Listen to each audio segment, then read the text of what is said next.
Jæja. Styttist í fyrir að byrja. Jón, ertu klár? Okay. Komið þið sæl og blessuð og verið hjartalega velkomin í Gjamna á þennan sameiginlega framboðsfund stjórnmálaaflanna í Grindavík fyrir sveitarstjórnarkosningarnar á laugardaginn. Það framundan lýðræðishátíð og sjálfsögðu að nýta okkur kosningaréttin og mæta og kjósta og kjósa. Kjörfundur hefst klukkan 9 á laugardaginn og það er kosið í grunnskóla Grindavíkur við Ásabraut og kjörfundur er opið til klukkan 22 kvöldið og úrslitin ættu að vera já, svona hvað segir ég, hvernig reynslan miðnætti eitthvað svona þess eða eitthvað eða seinna, já alls eitthvað svona þess en það eru framboðið sjálf sem að hafa haft veg og vanda af undirbúningi og að fagnaðarefni að framboðin skulu bjóða upp á þennan fund. Þetta var mér gert meira að minna síðan alltaf 2010. Ég var fundarstjóri í tvígang og vel sóttir fundir og mjög góðir og það er vel mætt þetta núna í Gjamna og það er fagnaðarefni. Ég heiti Þorsteinn Gunnarsson og var beðinn að vera fundarstjóri og ætla svona að reyna að hafa stjórn á þessu. Ég ætla að fara þessi yfir dagskrám og fyrirkomulagið. Það taka það fram að fundurinn er tekinn upp, hann er ekki streymt beint en hann er tekinn upp og verður settur inn á YouTube rás Grindavíkur bara í held annaðhvort í kvöld eða morgun. Nú hingað eru komnir 2 fulltrúar frá hverju flokki.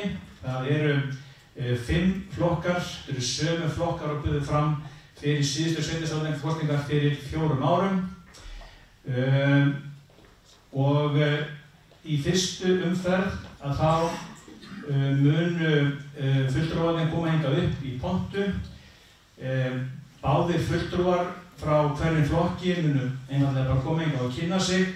Það er að segja annar byrjar, kynni sig með nafni hvaða flokk og ég lagði það nú til svona til að reyna aðeins að brjóta það hingað upp að þeir kemur með stutlaða staðreyndir sjálf á sig áður myndi síðan halda ræðuna, svona hvað er efst á stefnuskránni af þeim og ég lofaði þeim að þetta er ekki tekið af tímanum þeirra. Þannig að fyrri framsögum að framboðsins kemur hingað upp nafn og heldur síðan framsögum 2 mínútur, svo kemur næsti flokkur, þannig að það er 1 umferð og svo kemur seinni umferðin. Við munum draga röðina, gerum það rétt strax. Að þessu loknu að þá verða spurningar og svar. Þetta verður eins og það segja á bryggjunni millileiðalaust og að sjálfsögðu gilda almennar kurteisisvenjur. Þið segið til nafns, látið koma skýrt fram hvort að spurningunni sé beint til einhver sérstaks frambjóðanda eða flokks eða til allra og ég mun ekki leyfa einhverja pólitíska umræður í sal. Heldur vil ég að þið komið með spurninguna aftur það var smá inngang en komið svo bara með spurninguna þannig að þið viljum koma sem flestum að. Það er fótboltaleikur hjá stelpunum okkar, korter yfir 7 og við þurfum að sjálfsögðu að vera búin svolítið fyrir þann tíma. Og ég bið ykkur að sjálfsögðu að vera málefnaleg. Nú síðan í lokin að þá hafa við komið sér saman það að það er þá lokaræða hvers framboðs þar sem að framboðin sem sagt muni þá væntanlega bara svara því af hverju það er kjósa þau og það er þá 1 fulltrúi frá hverju framboði sem að kemur hingað upp og hefur ákveðinn tíma við þess. Er eitthvað óljóst hjá ykkur áður við förum að draga? Er ekki allt á hreinu? Flott. Getur þú farið yfir eins og Ég ætla þá að draga röðina þar sem að með umferð 1 og umferð 2 og síðan speglum við þetta í lokin. Ok? Bara hérna.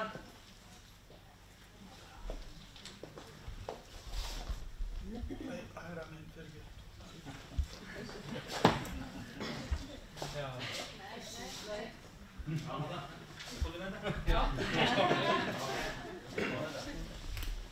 Þið látum mig hafa, eða skrifa þetta hjá mér. Kíkjum okkur. Fyrir nummer 1. Framsókn. Fyrir nummer 2. Rödd Unga Fólksins. 3.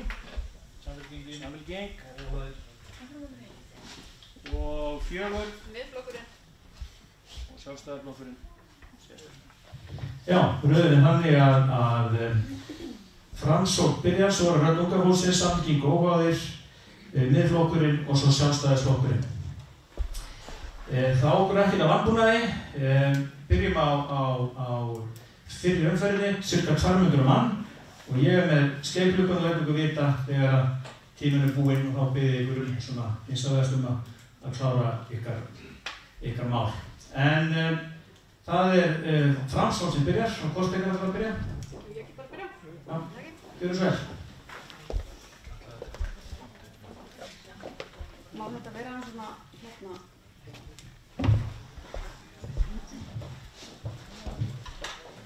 Nálægt mikrofónu. Það? Gefum bara einn árum hérna á lúðurinn. Svona. Já, komið sæl, ég heiti Ásrún og ég oddviti Framsóknar. Sturlaða staðreyndi mín, ég ætlaði að koma með þessa sturluðu staðreynd í kynningunum okkar. En við settum ekki svo hátt með þessi fyrstu sem kom, þannig að ég á þessa inni. En hún er bara létt og laggóð. Ég strauja, þessi upptekna kona, hún straujar viskustykkin sín. Og mælir samt ekki með því. En fundarstjóri, meðframbjóðendur og kæru íbúar. Næstkomandi laugardag, þann 14. maí, göngum við til kosninga og virkjum þann mikilvæga lýðræðisrétt okkar. Valdið liggur hjá ykkur og þið veljið fulltrúa til að vinna fyrir ykkur næsta kjörtímabil.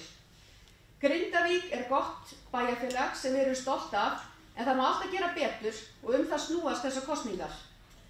Hvaða stjórnmálaflokkur ætlar að forgangsraða sínum verkum í samræmi við það sem skiptir þig mestu máli? Í málefnavinnunni lögðum við mikla áherslu á íbúar myndu vita okkar stefnu en einnig hvað var í forgangi hjá okkur, en áherslumálin okkar eru félagsaðstaða fyrir eldri borgara, efla heilsugæsluna í samráði við heilbrigðisráðuneytið, halda áfram uppbyggingu íþróttamannvirkja og í forgangi sé innilaug með góðu fjölskylduvænu útisvæði, að Grindavík sé framúrskarandi vinnustaður sem dregur að sér hæfileikaríkt starfsfólk sem í framhaldinu veitir góða þjónustu til ykkar bæjarbúa og að hafnaraðstæðan verði bætt með tilliti til öryggis, sjófarenda og innviða. Það sem við leggjum einnig höfuðáherslu á er málefni barna því þau eru framtíðin.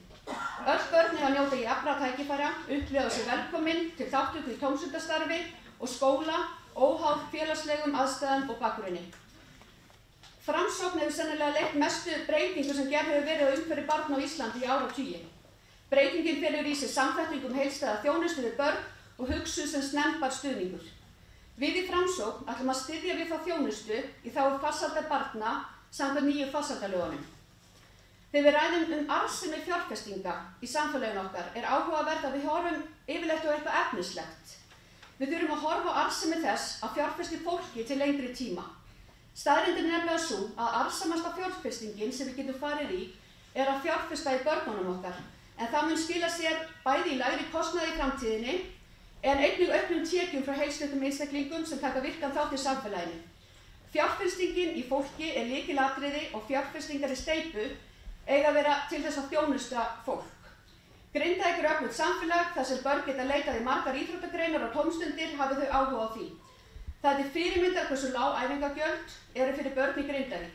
Á þessu þurfum við að byggja áfram til að mynda með bættri aðstöðu til íþróttaiðkunar, æskulýðs og félagsstarfs, en við þurfum einnig að hlúa betra börnum sem ekki finna sig í þessum hefðbundnu íþrótt- og æskulýðsstarfi. Kæru íbúar, ég óska eftir þínu atkvæði þann 14. maí, svo ég ásamt þeim öfluga hópi er myndar framboðslista Framsóknar getum sett okkar mikilvægasta fjársjóð í fyrsta sæti innan Grindavíkur og leitt innleiðingu samþættra þjónustu til hagsbóta fyrir börn og ungmenni. Setjum X við B.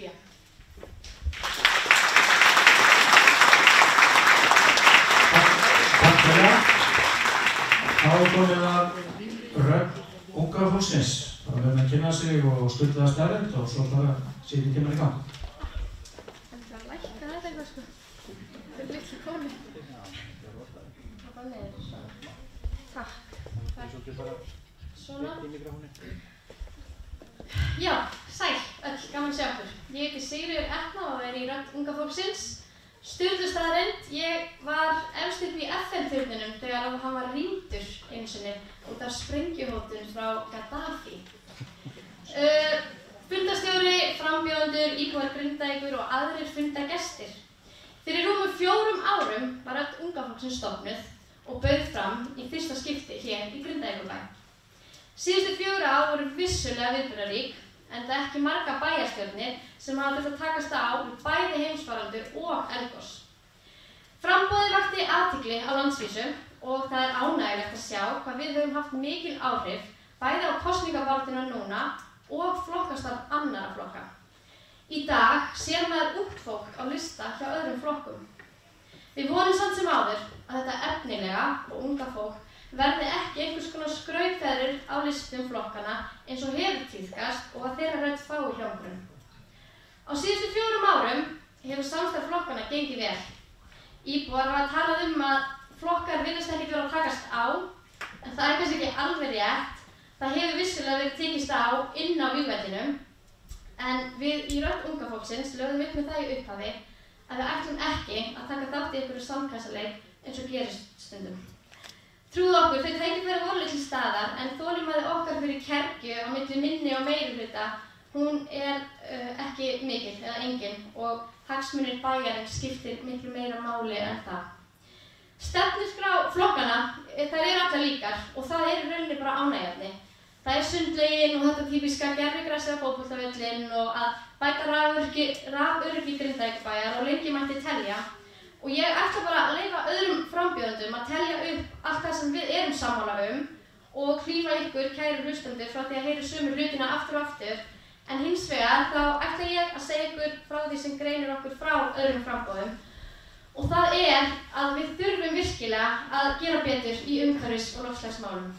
Það þarf að gera heildræna framtíðarsýn fyrir allt frístundastarf í bæjarfélaginu frá 0 til 100 ára. Flestir flokkar eru sammála það að við þurfum að lagfæra og bæta leikvelli bæjarins, en okkur finnst vera kominn tími á yfirbyggðan leikvöll þar sem hægt er að nýta sama hvernig viðrar. Við viljum einnig hækka systkinaafsláttinn og við viljum lægri leikskólagjöld fyrir foreldri sem eru í námi. Það er margt gott við Grindavíkurbæ, en við vitum öll að við getum gert betur. Takk fyrir.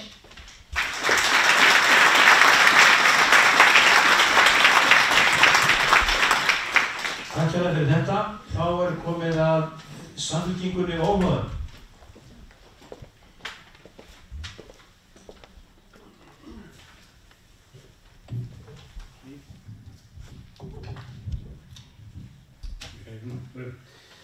Já, komið sæl, góði gestir.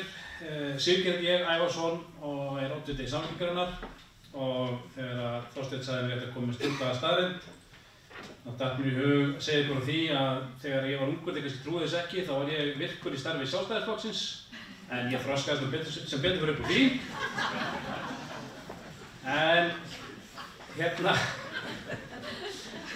En eins og ég ætlaði að segja áður en ég fór út í þessi gamanmál. Það er með sannur heiður að fá að ávarpa ykkur hér í dag og ég vona að ég muni fá regluleg tækifæri til þess á næstu 4 árum.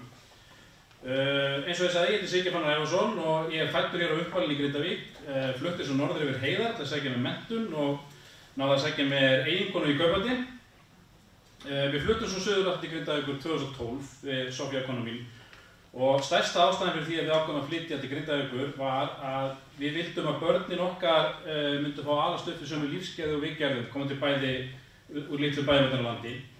Og nú er ég 2 dætur sem eru nemendur í grunnskólanum, iðkendur við UMFG, önnur í tónlistarskólanum og þannig að ég svona fengið að kynnast þeirri þjónustu sem bæjarinn býður upp á frá fyrstu hendi sem foreldri, sem starfsmaður bæjarins er ráðið fyrir og nefndamaður. Og mér er svona sérstaklega umhugað menntasamfélagið í Grindavík og mér langar að nýta mína krafta í að efla það á öllum stigum eins og kostur er. Ég hef heyrt suma frambjóðendur og bæjarfulltrúar að tala þá leið að á síðasta kjörtímabili hafi bara varla verið hægt að tala meira en minnihluta. það hefur allt verið unnið í svo miklu sátt og samlyndi og allir hefur verið vinir, sem kannski ekki alveg satt, en látum það líka til hluta. Það breytir þó ekki þeirri staðreynd að síðustu 8 ár þá hefur verið sami flokkurinn hér í meirihluta og meirihlutinn hann ber ábyrgð á ákvörðunum bæjarstjórnar þegar Hólminn komið.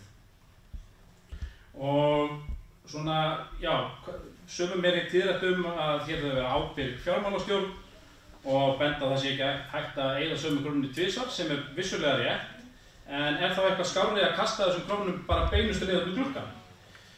Síðustu ár það hefur verið töluvert framkvæmdir í Grindavík, sem vel, en þessar framkvæmdir bera öll sömu merki, vanáttlaður kostnaður og skammsýni þegar kemur að framtíðarsýn. Hver vann getur þessum fallega nýja íþróttasal okkar sem átti að kosta einhverja 300 milljónir, hann komin í einhverja 600 milljónir og við getum ekki einu sinni keppt í honum. Sömu sögu að segja að leikskóla dagvistunarmálum, kostnaði við gerðavelli, hleypar hefast á 70 milljónum, skammtímalausnir við leikskóluna 40 milljónir, 100 milljónir, út um gluggann. Þannig að ég finnst komin tími til að breyta þessum hugsunarhætti. Við þurfum að hugsa stórt, byggja til framtíðar og hætta að reisa okkur sífellt hurðarásum öxl. Þann 14. maí þá höfum við tækifæri til að breyta kúrs og þið getur gert það við að setja X við S. Takk fyrir mig.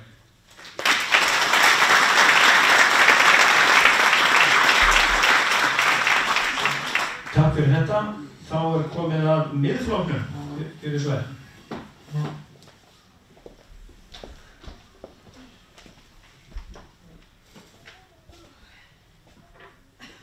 Góðan daginn, kæru Grindvíkingar og aðrir gestir. Ég heiti Hallfríður Hólmgrímsdóttir og ég oddviti Miðflokksins. Sturlu staðreynd að þessi 5 barna móðir og 4 barna amma getur ennþá farið í flikkflakk. Gerið þið betur. Ég hef samt ekki sýningur. Þið verður að trúa mér. Málefni eldri borgara eru okkur einkar hugleikin og unnum við ötul að þeim málaflokki á þessu kjörtímabili. Og við munum gera hér eftir sem hingað til. Stærsta baráttumáli var leiguverð íbúða í Víðihlíð ásamt því að fella niður íbúðarétt. Það má líka nefna heilsueflingu Janusar svo og félagsaðstöðu eldri borgara, en í gær var stigið heljarinnar skref þegar tekið var skóflustunga nýrri félagsaðstöðu eldri borgara í Víðihlíð. En nú þarf að halda áfram uppbyggingu á breiðari grunni í ört stækkandi sveitarfélagi. Við förum oftar en ekki í sund í nærliggjandi sveitarfélögum þar sem sundaðstaða betri. Þar auki var sundlaugin okkar lokuð á dögunum vegna bilunar. Heimaleikir okkar Grindvíkinga hafa verið spilaðir í Breiðholti því við höfum ekki aðstöðu til að spila á þetta heima. Við kíkjum á Selfoss til að röltum miðbæninn þeirra því við eigum engan. Er þetta svona sem við viljum hafa þetta? Við í Miðflokknum viljum fara í deiluskipulagningu á íþróttasvæðinu með tillit til nýrrar sundlaugar og tengibyggingar við hópið. Við viljum setja gervigras á völl á íþróttavellinu. Við viljum hafa nýtt hverfi tilbúið þegar hlíðarhverfi fer að fyllast. Samhliða því sem hverfi byggist upp verður reistur leikskóli og 3. áfangi á hópskóla verður settur í gang. Við viljum sjá göngu- og hjólreiðastíga betrumbætta. Það þarf að huga að íbúakjarna fyrir fatlaða því biðlisti komin að Túngötunni. Við viljum laða til okkar góð og rekstrarhæf fyrirtæki. Við þurfum í samvinnu við HS Orku og HS Veitu tryggja öryggi innviði Grindavíkur varðandi rafmagn og vatn. Við viljum fara í miðbæjar deiliskipulag og hefja framkvæmdir. Með aukinni uppbyggingu í hlíðarhverfi munu tekjur okkar að sjálfsögðu aukast í takt. En við munum þurfa að taka lán, en það þarf ekki að óttast það þar sem tekjur Grindavíkurbæjar á síðasta ári voru yfir 4 milljarðar. Viljum við ekki skulda einhverju krónur frekar en að þurfa að sækja alla þjónustu út fyrir bæjarmörkin okkar. Verum stolt, höfum kjark og þor til að stíga þessi gefið spor. Settu X við N á laugardaginn.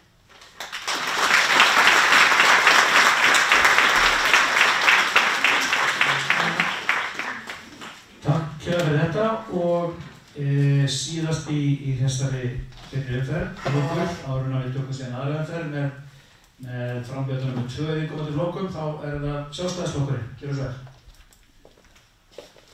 Fundarstjóri, góðir Grindvíkingar og með frambjóðendur.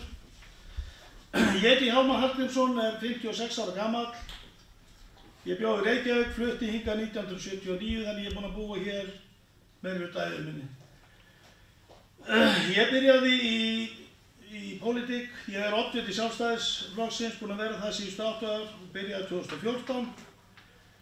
Til að fara aðeins yfir sögu svo menn ekki gleymi að við vorum einir í því að fjölga við íbúðum í Víðihlíð. Þrátt fyrir ákveðna andstöðu en komum því í gegn. Við getum unnið með nánast öllum, en við höfum náttúrulega verið með sterka meirihluta, við höfum með 3 af 4, það er að segja 3 af 7 bæjarfulltrúum. Í framhaldi af því þá teiknum við upp félagsheimili sem féll í grýtta jarðveg, það var á kjörtímabilinu 2014, það falli frá því.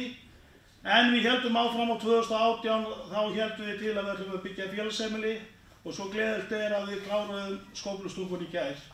Þannig að við gerum ráð fyrir því að það búðin verði kláraður, útboðsgögn tilbúin og við hefjum framkvæmdir í haust. Á þessu svæði hér við breyttum hugmyndum að hafa eitt stórt íþróttahús og gera 2. Sitt sínis hverjum, hvort það sé hægt að keppa í þeim báðum, það er eins og staðan er í dag hægt að æfa í þeim báðum. Og það var mikið lyftistöng. Þess ber að geta að við gerðum heldur betur að því að tala uppæði í þessu, að við gerðum sali fyrir judo, taekwondo, en taekwondoði lagði upp laupana, en mér sýnist Pílufélag Grindavíkur heldur betur að fara að njóta þess, miklar æfingar og annað. Nú við bara stefnum áfram að byggja upp. Það er náttúrulega búið að vera viðburðaríkt ár, eða þessi síðasta ár, jarðskjálftar annað. Fólk hefur verið bara mjög rólegt yfir því, það hefur verið hægt á öllu sem við hefum gert. En það er engin beigur í okkur, við ætlum að halda áfram. Við þurfum að fá að vera áfram í meirihluta til þess að Grindavík byggist hægt og örugglega upp. Okkur liggur ekkert á, hér líður öllum vel. Og ég legg það til að svo að þetta dafni áfram, þessi frábæri íþróttabær, atvinnuleysi lítið, öll tækifæri fyrir hendi, náttúrufegurð og fleira, að þið setjið X við D á laugardaginn.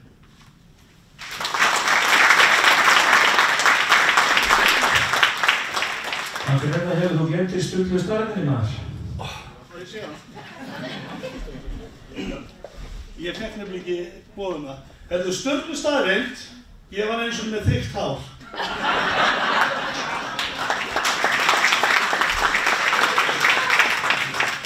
Hver hefði trúað því? Jæja. Þá förum við í umferð nr. 2 og það er Framsókn sem tekur hér eins og áðan. Takk hérlega Þorsteinn. Ég heiti Sverrir og er höfuðsæti í Framsókn, Sturlu staðreynd. Síðasta barnið mitt útskrifast á leikskóla og þá var ég búinn að fara í leikskóla í 20 ár í röð með það. En kæru íbúar, fundarstjóri og frambjóðendur, samfélag okkar er að vaxa.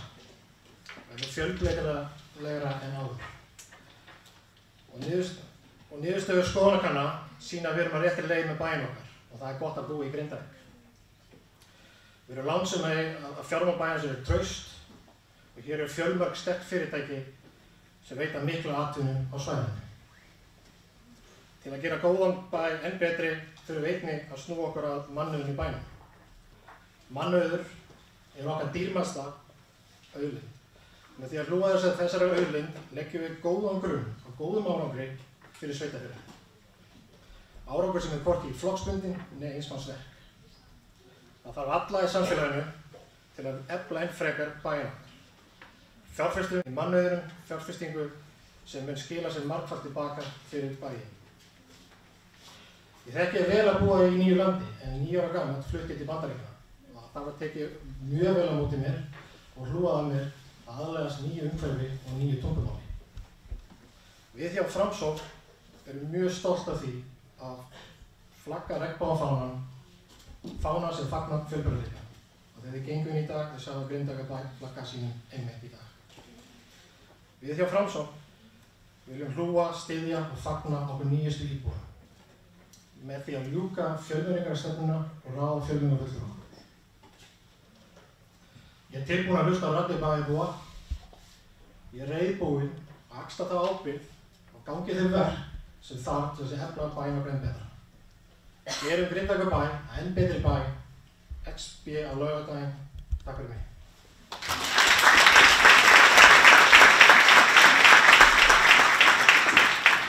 Takk hérlega, þá það rödd unga fólksins.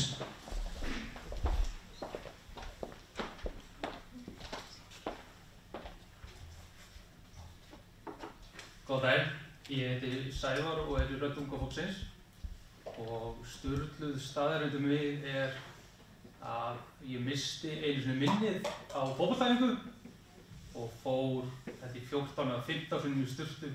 Gleymdi alltaf að ég væri búinn að fara í sturtu.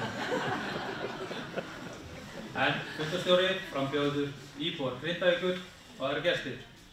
Að kjósa fólk, hversu oft heyrum við þá setningu fyrir sveitarstjórnarkosningar? Gamli hugsunarhátturinn að horfa efstu 4 sætin og kjósa eftir þeim. Stundum það erfitt því mann kannski líkar vel við frambjóðendur í öðru eða 3. sæti en kannski ekki sáttur við 1. sæti og ýmislegt í þeim dúr. Helga Dís oddviti í raddar unga fólksins. En ég get satt alveg lofa ykkur því að til dæmis Etna, ég sjálfur og aðrir í flokknum upplifum að við séum jafn mikið í 1. sæti og Helga.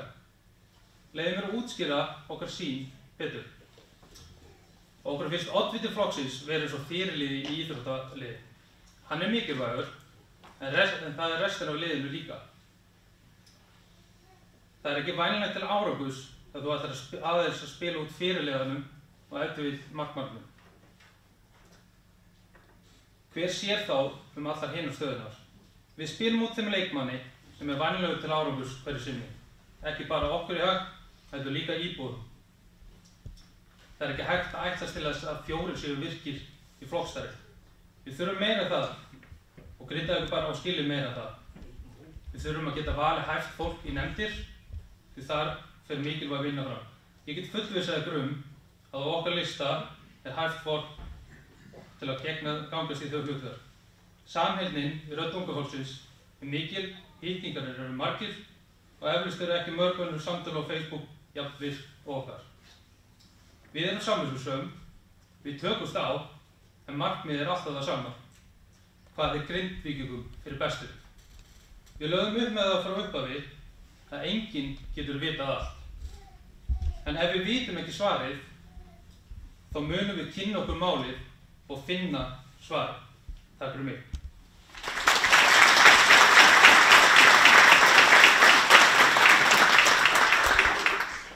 Kæra þakkir, þá var það Samfylkingin og Óháðir.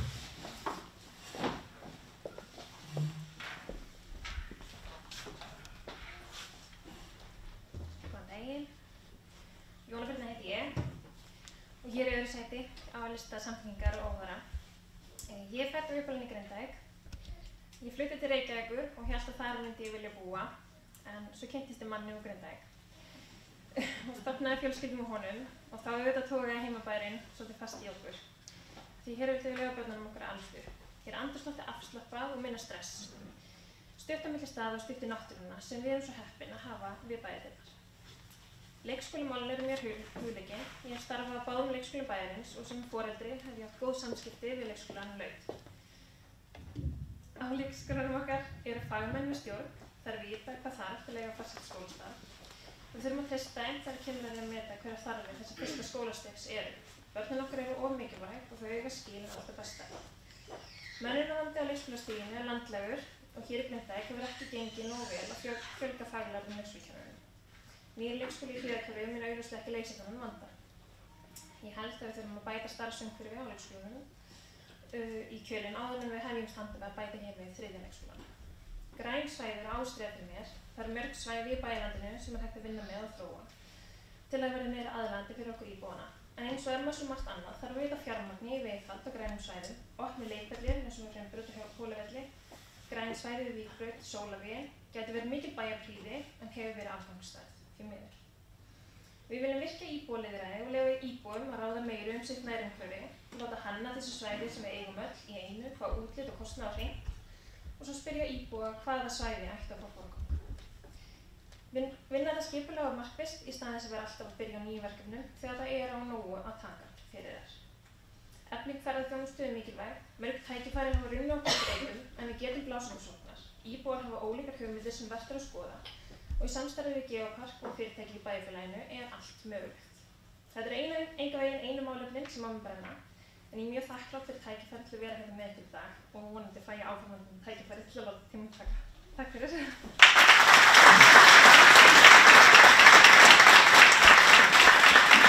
Ætlaði ekki líka að stundlu starfinu frá þér? Já, þegar ég var lítil ætlaði ég að verða óperusöngkona. Takk fyrir það. Þá komið að miðflokknum í seinni umferðinni. Gjörðu svo vel.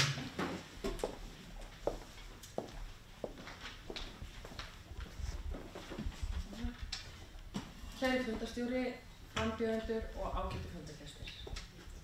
Birgitta heiti ég og ég skipa annað sæti hjá miðflokknum. Sturlu staðreynd. Ég þurfti nú að hringja símtal til þess að fá aðstoð í það. En ég bara glettilega fær á snjóbretti og keppti meira segja eitt árið þar. En talandi þægindaramma, með því að standa hér í dag ég að fara svo langt út fyrir hann. Það nú einu sinni þannig að þeir sem gefa kost á sér í forsvari bæjarfélags þurfa að gera sér grein fyrir því að þetta í rauninni þjónustufulltrúar. Þú ert í rauninni þjónustufulltrúi bæjarbúa og þetta partur af prógraminu. Þetta starf ekki eingöngu bollakökur og glimmer. Við þurfum að vera tilbúin að vinna vinnuna með heildarhagsmuni að leiðarljósi. Eigin hagsmunir og að leggjast í manngreinarálit á ekki heima hjá kjörnum fulltrúa bæjarfélaga. Það standa allir jafnir fyrir Guði. Það nú bara einu sinni þannig. Að það allir að standa jafnir fyrir kjörnum bæjarfulltrúa. Sama hver þú ert eða hvaðan þú kemur. Ég vil að hér í Grindavík lítum við á okkur sem eina stóra fjölskyldu. Með hag hvors annars að leiðarljósi. Huga vel að hvort öðru, innvegum bæjarins og stefna öllu sömu á. Þá fyrst fara hlutirnir að gerast. Hlustum á fólkið okkar, framkvæmum hugmyndir þeirra, vöxum döfnum og gerum Grindavík að eftirsóknarverðum áhugastað. Sjáum til þess að gestir okkar fari heim með bros á vör að heimsókn lokinni. Takk fyrir mig.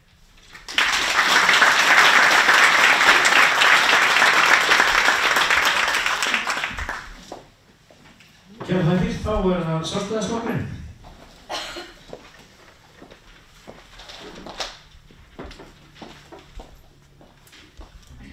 Góðan daginn. Ég heiti líka Birgitta og líka öðru sæti fyrir Sjálfstæðisflokkinn. Sturlaða staðreyndin mig. Ég veit ekki hvort þið trúið því, en ég hef alveg þó nokkur verkefni á deginum. Ýmisverkefni tengt bara vinnu og fullt af börnum og svona eins og við þekkjum öll. En mér gefst samt tími og þessu ári ég búin að lesa yfir 50 nýjar bækur. Það gera þeirri betur. En reyndar nú stóðið til aðstofa það eins og það, en þú veist, vitið hvernig þetta er. En allavega, þá ég komin hingað í dag á því ég að sækjast eftir stuðningi í komandi sveitarstjórnarkosningum og freista þess að fá að vera aftur í bæjarstjórn næstu 4 árin. Það var mjög lærdómsríkt fyrir mig að vera í bæjarstjórn seinustu 4 ár. Ekki bara því að það hellingsvinna og lærdómur fólginn í því að eiga sæti, heldur líka voru ótrúlegir atburðir sem áttu hérna stað. Og eins og búið að koma fram, náttúrulega ekki seinastur, það var búið að keppa á öllu, en jarðskjálftar, eldgos og svo auðvitað heimsfaraldurinn. Þetta hafði áhrif á bæði ákvörðunartöku og bara verkhraða. Ekki bara hjá bænum, heldur hjá okkur öllum. Við frestuðum ferðalögum, við ákveðum að sleppa því að fara í framkvæmdir heima og meðan á óvissuástandi stóð, eðlilega. Mikil og góð samvinna hefur einkennt starfið seinustu 4 ár og það bara mjög ánægjulegt að hafa tekið þátt í því starfi. Við tókum ákvarðanir eftir bestu vitund og ég get fullyrt að þá gerðu það allir með hagsmuni allra bæjarbúa að leiðarljósi. Ef við vissum þá, það sem við vitum núna, hefðum við kannski gert eitthvað öðruvísi, ég veit það ekki. En við tókum allavega ákvarðanir með forsendur sem við höfðum á þessu kjörtímabili. Ég hefði klárlega viljað koma fleiri verkefnum lengra í ferlinu og ég vona að ég fái tækifæri til þess áfram á næsta kjörtímabili. En það var ein dýrmæt lexía fyrir mig og það var að læra sína biðlund og temja með þolinmæði. það var mjög erfitt. Ég er svona strax manneskja og vill bara að hlutirnir gangi hratt og örugglega, en ég gerði mig bara ekki grein fyrir hversu langan tíma og hversu flókið ferli það er ofta að koma bara verkefnum sem okkur finnst mjög einföld í gegnum stjórnsýsluna.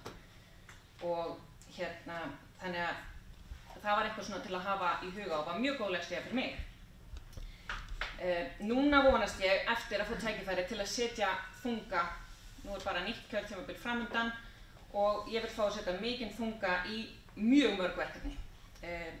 Til dæmis þá vill ég að við hugsum íþróttasvæði til framtíðar, ekki bara til 4 ára, heldur sveitarfélagið lifir þessa næstu bæjarstjórn af og við þurfum að hugsa lengra, ekki bara þessu 4 ár.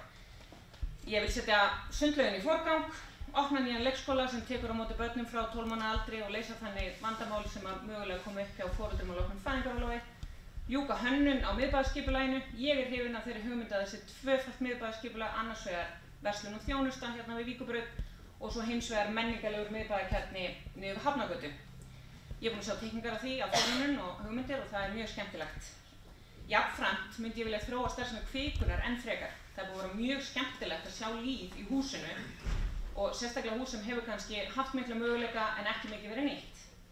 Auðvitað eru mjög mörg fleiri verðug verkefni sem ég er spennt fyrir, félagsheimilið, tómstundastarf ungmenna og margt fleira.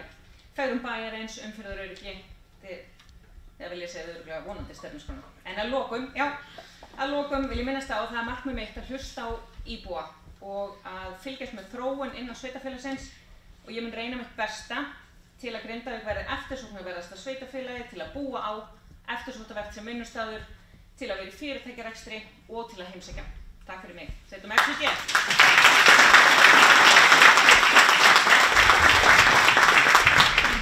Takk hérlega fyrir þetta. Stóðu okkur frábærlega í að virða tímamörk, nokkra sekúndur til eða frá, skiptir kannski ekki öllum. En þetta var mjög áhugavert og gaman að heyra frá Sturlu staðreyndum. En nú er komið að næsta lið, dagskrárlið, sem eru þá spurningar úr sal. Við höfum þann háttinn á að frambjóðendur sitja við borðið, það eru míkrafónar og ekki þurfi ekki að taka smá hljóðtest á míkrafónum hérna á borðanum. Já, prófa. Já, þannig að þetta virkir á allt. Já, þetta. Það virkar bara ekki neitt. Nei, það er nú ekki skrítið. Sjara, hvernig kveiktur á þessu? Á kveikta á það, það sé aldrei ekki gert. Hvernig er þetta endanum, Sigrid? Góð leið. Já, það er miðmikrafóninn sem er eitthvað annað mál. En Eggert er sjálfur með þráðlausan mikrafón, þannig að hann mun fara út í sal, þannig að ég bið ykkur að nota mikrafóninn þegar þið beinir spurningunum sem nefndi hérna í innganginum í byrjun. Þetta er mjög einfalt, þið breytið pönt og byrjið fram spurningar, takið skýrt fram hvort þetta sé til einstaks frambjóðanda eða framboðs eða hvort þetta er fyrir alla. Þá gengur þetta hratt fyrir sig. Við viljum náttúrulega að bara þið séu málefnaleg og engar pólitískar ræður úr sal, en allt er að hafa stuttan inngang og við fáum bara eins margar spurningar í gegn eins og hægt er. Þannig að þetta verður svolítið lifandi og skemmtilegt. Mikrafóninn komin í lag. Getur þetta skiptast að nota?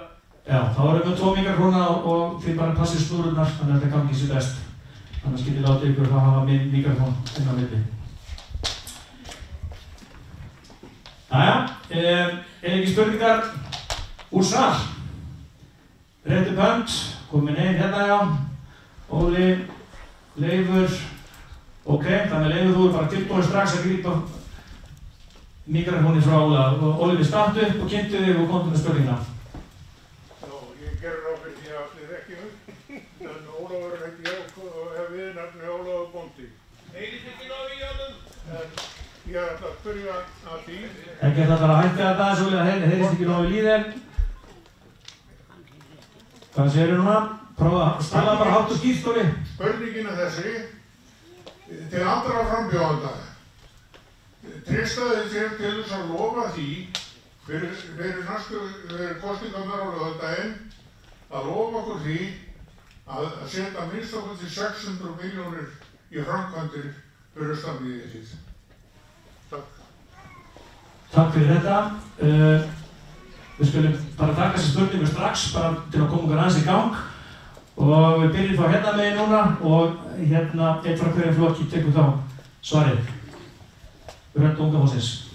Sko, ef þú ert að meina yfir kjörtímabilið, þá ættum við að hafa efni á því þar sem að handbært fé frá rekstri hefur verið 621 miljónir á þessu ári, 607 miljónir á síðast ári, 721 2019. Þannig að ef við skoðum handbært fé frá rekstri yfir kjörtímabilið, þá ætti að vera nógu mikill án þess að taka lán til þess að setja 300 miljónir í fjárfestinguna. Þannig að við ættum að geta treyst okkur í það, já.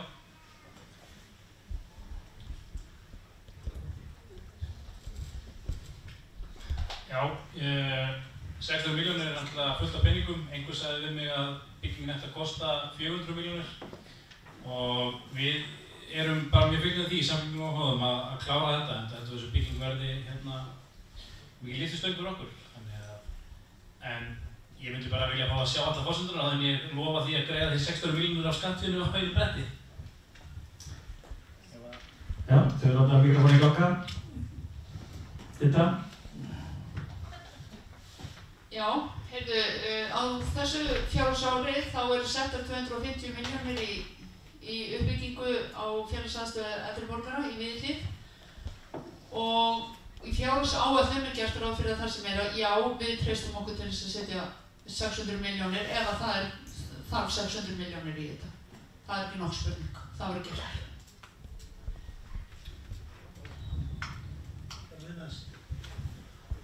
Já, 600 miljónir. Við erum alveg örugglega tilbúin í það en við þurfum átt okkur á því að þetta stóra hús sem er þarna, 1000 fermetrar á 2 hæðum. Þarna uppi er heilsugæsla. Við eigum eftir fullt af vinnu við að ræða við HSS. Það er húsnæði sem er núna þessi heilsugæslan í dag. Það kemur ákveðin tilfærsla þarna sem við vonumst til. En ef þetta fer upp í 600 miljónir Óli, þá gerum við það á kjörtímabilinu. Já, Óli, takk fyrir spurninguna. Við í Framsókn, við treystum okkur til þess að setja þann pening sem þarf í þessa framkvæmd og við munum fylgja því fast hérna eftir. Ég held að það sé líka búið eins og það er búið að koma fram að það sé búið að gera líka hérna ráð fyrir ákveðnum fjármunum í framkvæmdina. En já, ég held að það sé gaman að heyra að allir séu bara samtaka í þessu. Takk fyrir þetta. Fáðum áfram. Leifur? Já, góðan daginn. Þetta er til oddvita Framsókn. Hvernig á fólk að geta treyst Framsókn með að við komum fram með Sigur sem leiddi Framsókn í síðustu kosningum. Og út okkur var ekki farið í prófkjör og finnst ykkur þetta góð vinnubröð og lýðræði. Takk. Hérna áður að svara þessu, hérna er þið tilbúin, er ykkur sem, já, ekkert hérna á fremsta bekk sem í kjölfarið, en gjörðu svo vel. Já, takk fyrir spurninguna, Leifur. Kjósendur geta treyst fólki á lista Framsóknar. Við komum ekki að því að velja á lista. Það var þannig, svo sannarlega hefði við viljað fara í prófkjör. Það hefði verið það besta, út af því að áhuginn var bara mikill að koma og það voru nýir aðilar sem sóttist eftir því að starfa með okkur. En það var sem sagt bara ákvörðun okkar, sameiginleg, að það væri fyrir lítið félag, það var ramminn stífur, það þurfti marga, hver frambjóðandi þurfti rauninni marga á bak við sig og við mátum það sem svo að það myndi að tíminn gæfist ekki tíminn til. En það var sem sagt farið í það að kalla fólk, það var tekið viðtal við 10 manns og það mættu allir í viðtal og það voru 4 aðilar sem sóttust eftir því að taka fyrsta sætið og það var, ég til dæmis fór að vinna út af því að þú beinir spurningunni til mín, það fór ég inn í þetta viðtal og ég sagði setjið mig á þann stað sem að þið teljið flokknum fyrir bestu. En það er líka kannski fyrir ákveðið lýðræði, að það er eitthvað ákveðið sæti ekki ætlað einhverjum ákveðnum. Og ég líti á þetta sem lið, við erum lið. Og við ræddum saman, ég og Sigurður Óli, mörgum sinnum á þessum tíma. Og ég hefði alveg viljað að ég er mikil samvinnukona og þeir sem þekkja mig vita það. En Sigurður Óli sóttist bara eftir fyrsta sætinu og þegar við ræddum það, að þá talaði hann að hann gæti hugsað sér að taka annað sæti með ákveðnum skilmálum. Og ég sem verðandi oddviti var ekki tilbúin að gangast við þeim skilmálum. Því fór sem fór. En á lista Framsóknar er traust fólk og Sigurður Óli var líka tilbúin að leiða lista þessa fólks. Þannig að, já, ég ætla vona þetta að svara spurningunni. Takk fyrir þetta. Viltu þeirra standa upp, þannig að fólk sjá þig og tala hátt og skýrt? Heyrist eitthvað? Já. Góðan daginn, Kristín heiti Jarberg og ég er með spurningu hérna til allra... Þetta er mikrofónu hann að heyrist betur? Já. Til allra frambjóðanda. Nýlega var samþykkt deiliskipulagsbreyting við Laug eða Dalbraut sem gerir ráð fyrir að íbúabyggð í einu skjólsettasta reit bæjarins. Þegar hefur þétting á svæðinu verið með mesta móti enda umferðarþungi mikill vegna leikskóla og fjölbýla. Á sínum tíma mótmæltu yfir 100 íbúar fleiri byggingum með undirskriftasöfnun sem var skilað til bæjaryfirvalda. Við ættum að horfa til framtíðar og byggja ekki á þessu svæði. Ég vissum að enginn hefur viljað spóla tilbaka og byggja í Central Park á Manhattan, einu dýrasta byggingarsvæði í heimi. Þar hugsuðu menn til framtíðar í þágu íbúa og gesta New York. Getur þitt framboð hugsað sér að útbúa frekar grænt skjólsælt svæði fyrir íbúa á þessum stað í meiri sátt við íbúa Grindavíkur? Takk fyrir þetta. Áður svarar þá hérna meðan að spurningar koma og þau svara, reynið svona láta mig vita að þið séu tilbúin til að standa upp og koma spurningum. En við ætlum að byrja í miðinni. Þau eru hérna tökum miðflagginn, þetta er allra, þau eru svo hérna meistra meginn og svo herra meginn. Frá mér séð. Já, það eru auðvitað búið að deiliskipulagja og samþykkja að þarna verði farið í raðhús, 3 íbúðir og tvisvarsinnum parhús, þannig að þetta verður 7 íbúðir. Já, við munum sennilega bara halda áfram með þetta nema eitthvað annað komi í ljós. Þannig að, já. Þú var vinstra meginn? Já, þegar þetta kom upp, en fyrstu áform þarna voru að það eru fjölbýlishús. Þarna voru ofan og ég get ekki undir það að það er nú kannski af því ómikið en miðað við teikningar og það svæði sem ég sé þarna, ég held að þetta verði svæðin til sóma. Þetta eru 7 íbúðir og það hefur gert ráð fyrir gestabílastæðum við leikskóla, starfsmanna og gesta. Allavega er svæði eins og það er í dag, það er engu til sóma. En ég held að þetta verði bara mjög fínt og við séum ekki að en eins og við vitum að besta veðrið er hérna í Laugarhverfinu, þannig að það er ábyggilega ágætisvert að búa þar. Já, takk fyrir spurninguna, Kristín. Herðu, við ræddum akkurat þetta mál, okkar fólk, eða mitt fólk, og okkur finnst í rauninni varla koma til greina þétting byggðar þarna. Þannig að það er mikil umferð út frá leikskólanum og þannig að já, við horfum ekki til þess, við erum ekki hlynt í grænt svæði, hljómar mjög vel. Eru allir búinir? Nei, Sigger og svo Röddin. Já, ég er mögulega vanhæf að svara þessu af því að ég ólst náttúrulega upp á Hneysaragötu og við klárlega á Samfylkingunni viljum sjá fleiri græn svæði og það var mjög leiðilegt þegar á sínum tíma Jónshólmur var sópað í burtu hana og ég hugsa eins og fyrir mín eigin börn þegar ég tala um að maður var að leika sér svona, þau sjá það ekki fyrir sér og umferðarhraðinn er orðinn alltaf mikið í Grindavík. Umferðin er of mikil í Grindavík fyrir, þannig að við segjum fleiri grænsvæði, ekki fleiri hús. Takk fyrir spurninguna. Stuttasvar er já, það er hægt að breyta til eins og það er búið að koma fram. Það á að vera þarna 7 litlar íbúðir og bílastæði. Ég gekk sjálf með Kristínu Maríu yfir grænusvæðin hérna í Grindavík og maður veit að þetta er einmitt eitt besta svæði, þannig að er svona upp á skjólið að gera allavega. Þannig að það er klárlega hægt að ákveða að gera eitthvað annað. Þetta er ekki komið það langt að það sé hægt að ganga, ekki hægt að koma tilbaka. Takk fyrir þetta. Orðið er laust. Einhver sem að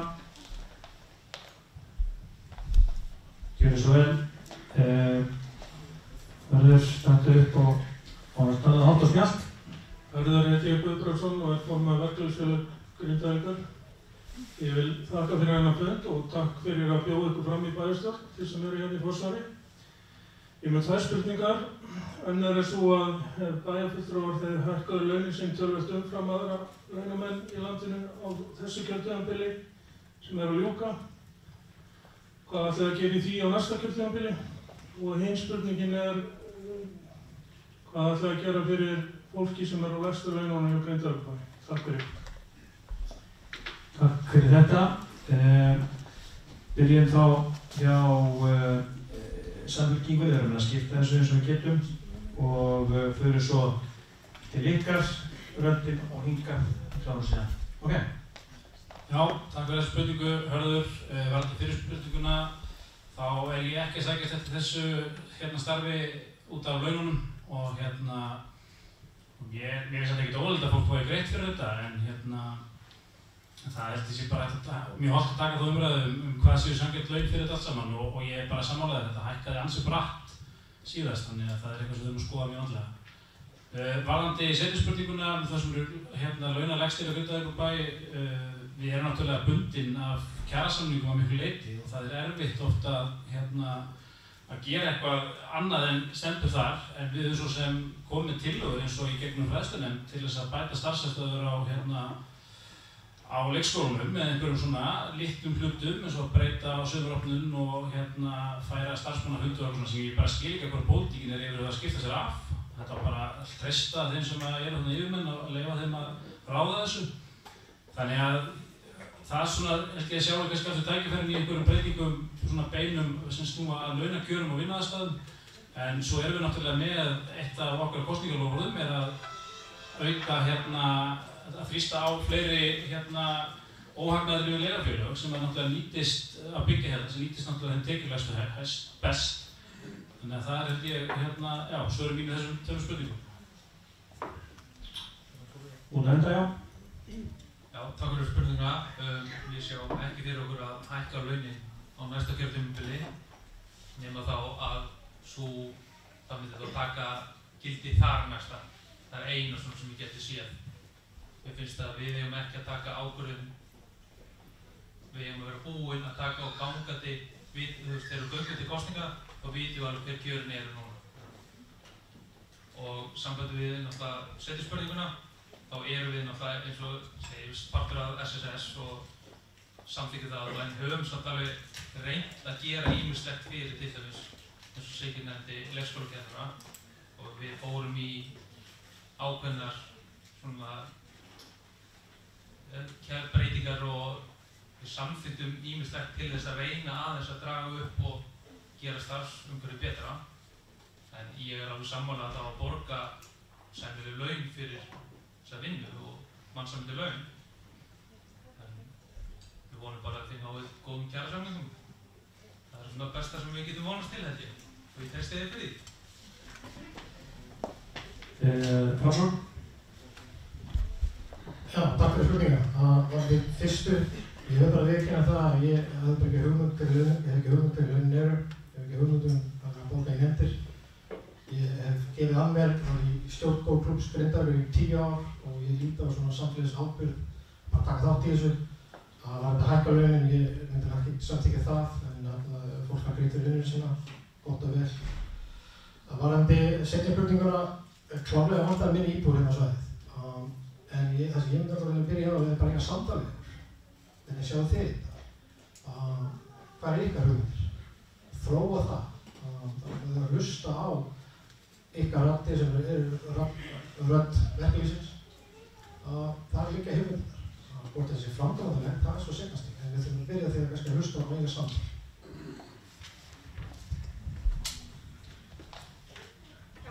Takk fyrir spurninguna. Varðandi fyrsta liðinn og launahækkanirnar, þá segi ég eins og Sverrir að þegar ég byrjaði að þá var það ekki launin sem voru hvati til þess að vera í bæjarstjórn, en launin voru vissulega hækkuð á tímabilinu. Það kom til vegna þess að þau hefðu verið lækkuð árið 2010 og voru bara sett í samræmi við laun annars staðar fyrir sambærileg störf og þannig að það svo, ég sé ekki fyrir mér að það verði eitthvað launaskrið á þessum launum frekar en annars staðar umfram annað. En eins og fram hefur komið að þá klárlega erum við bundin þessum samningum, bæði kjarasamningum og erum aðalega SSS og auðvitað viljum við allt gera fyrir alla. Þetta snýst ekki um það, en það er bara rosalega erfitt að taka ákvörðun út fyrir þessara samninga þegar það er búið að setja okkur skorður varðandi þessi laun. Og það hefur líka komið fram náttúrulega að við fórum í aðgerðir sem voru að koma tillögur að bættu starfsumhverfið þar sem að launaliður var inn í og við samþykktum þann launalið. Við samþykktum ekki allar tillögur en samþykktum launaliðin og það voru hækkuð lægstu laun með einhverjum tilfærslum og breytingum og útfærslum, en auðvitað er þetta bara samtal sem þarf að eiga sér stað og þetta sé í takt við hana. Herði já, ég held að það hafi ekki farið fram með einasta bæjarbúa átöki sem átti sér stað hér á þessu kjörtímabili varðandi launahækkun meiri hlutans. Þetta var töluverð átök sem átti sér stað, en það endingu var það þannig að þeir gengu tilbaka með þá hækkun. Við munum ekki í Miðflokknum hækka launin okkar á komandi kjörtímabili. Við munum ekki umfram bara launavísitölu hækkun sem er bara eðlileg. Við munum aldrei taka þátt í því og munum vekja athygli á því reyni flokkar hér í bæ að gera slíkt. Varðandi seinni liðinn, þá að því að taka undir það sem hérna hafa sagt, við reyndum að fara aðeins í lagfæringar. Hins vegar þá ég þeirra skoðunar að þetta er samtal sem við þurfum að taka. Ef við mögulega getum komið að því að hækka laun þeirra sem lægst hafa, þá eigum við auðvitað að gera það. En það eru kjarasamningar og við erum bundin af SSS eins og við höfum verið bent á, en ábyrgð okkar er auðvitað mikil. Þannig að Kjærlega það var bara einhver við. Já, takk. Sko, þessar launahækkanir sem voru ákveðnar, það er nú þannig einu sinni að sveitarstjórnir eiga að ákveða sér laun sjálf. Það er mjög slæmt. Það er alls ekki gott. Þetta þarf að vera einhver önnur regla, einhver annar að ákveða launin. Ég var alveg partur af þessu að fara í hækkun á launum. Það voru lífskjarasamningar í gangi. Hugmyndin var bara mjög slæm og hræðileg tímasetning. Þetta er svona mín stærstu pólitísku mistök. En þetta var tekið tilbaka. En ég líka minni fólk á það. Það er mikill munur á því á vinnu og það þekkir fyrirspyrjandi hvort þú ert forseti bæjarstjórnar, formaður bæjarráðs eða almennur bæjarfulltrúi. Það er talsvert meiri vinn á þessum tveimur aðilum. En svo að það komið skýrt fram, við vorum öll að vilja gert, allir þeir sem voru í síðustu bæjarstjórn, að laga laun þeirra lægstu. Og það eru fleiri heldur á leikskólanum, það var við sundlaugina og víðar og við vorum að reyna að gera okkur best til að laga það. En við erum bundin að samningum SS, Sambandsfélag Sveitarfélaga. Þau semja við kennara og þau semja við leikskólakennara. Við megum ekki grípa þar inn í, það er lögbrot. Þá eigum við að semja fyrir okkur sjálf. Við erum í klemmu en við vorum öll að vilja gera laga aðstæður alls þessa fólks. Takk hérlega að því að þá kom hinn fulltrúi frá Sjálfstæðisflokknum, viljið þið hinn eitthvað sem ekki tókuð í máls bæta ykkur við? Fyrir ekki að þú veist, mér finnst þetta bara verða að koma fram. Já, það er svo með geta ég bara þess. Ekkert, þú varst komið með einn í viðbót, ekki? Ég sæli Rakel. Ég er með spurningu til allra flokka og Hjalli talaði áðan þegar hélt ræðinu sína að þá talaði sem sagt nýjan körfuboltasal, það komin aðstæða fyrir júdóið og taekwondo díluna. En mér langar svolítið að vita hvar aðstæða fyrir fimleikana sem sagt statt. Vegna þess að þegar ég var formaður fyrir Hringseyringum árum síðan, að þá sem sagt fékk ég þessar teikningar þar sem að salur ætlaði fimleikunum var sem sagt bara mjög framalega en ekkert hefur gerst í þeim málum og fimleikarnir bara að deyja út sem mjög sorglegt vegna þess að það vel hægt að halda út í fimleikadeild hérna í Grindavík. Takk fyrir þetta. Ég var aðeins að safna pínu sarpi núna, þetta íþróttaspurning. Það eru fleiri sem tengjast íþróttamálum, það væri fínt að fá það. Já, nú byrjar smjörið sko. Eggert, þú ert með, já, lefur aftur. Sæl, bara, Grindavíkurbær geggjaður íþróttabær og það geggjuð aðstæður hérna, fótbolta, körfubolta. En ég segi það að komin gólfvöllurinn geggjar, nú komin tími á gólfvöll. Vélageymslu. Nei, skilur, gólfið, það alltaf að tala fótbolta, körfubolta, það eins og gólf sé ekki íþrótt. Gólf ég trúi því. Hver er spurningin? Já, býtu, ég bara aðeins að spurningin svo, hvað ætlum við að gera fyrir gólfið? Við erum búin að gera haug fyrir körfuboltan, haug fyrir fótboltan. Nú komin tími að við setjum eitthvað haug í gólfið, þótt eins við erum búin að gera það mjög vel. Hvað ætlum við að gera, ekki komið næsta gólflöfnum? Þá gera fyrir gólfið, fimleikarnir og það voru fleiri, þarna aftast, Bjarni eða ekki?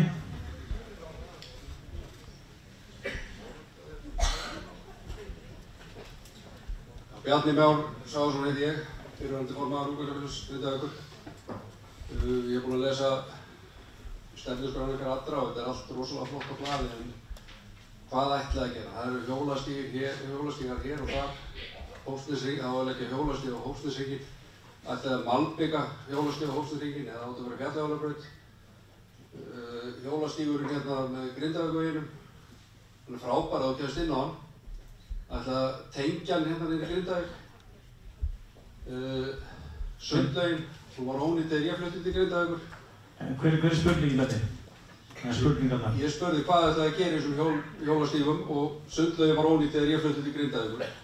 Á að fara strax í sundlaugina eða á að bíða 20 ári viðbót. Það eru 20 ár síðan ég flutti til Grindavíkur og það hefur ekkert gert. Stígar á sundlaug, það er spurt, takk Bjarni. Svo var einn aðili í viðbót. Það gerir það. Já. Ég held að það var íþróttaspurningarna fyrst en ég hérna... Já, þetta já, sæl. Já, ég er ekki með íþróttaspurningum. Ég er með kannski ávart. En ég er með nokkar spurningar. Er þetta íþróttaspurningar eða? Nei. Nei, við skulum klára það og svo komum við í þetta. Má ég koma hérna í? Það var svolítið skipulega á þessu. Já, ef það er íþróttaspurning, það má koma núna. Síðast íþróttaspurningin í bíli, við getum opnað aftur fyrir eftir. Það er hérna, Einar hérna, núna stelta.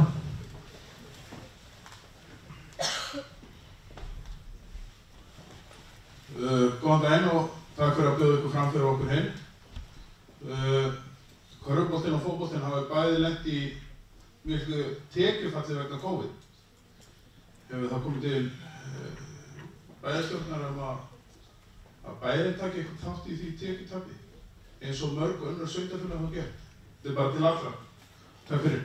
Takk fyrir þetta. Við spurningarna voru til allra sem að tengdust íþróttunum.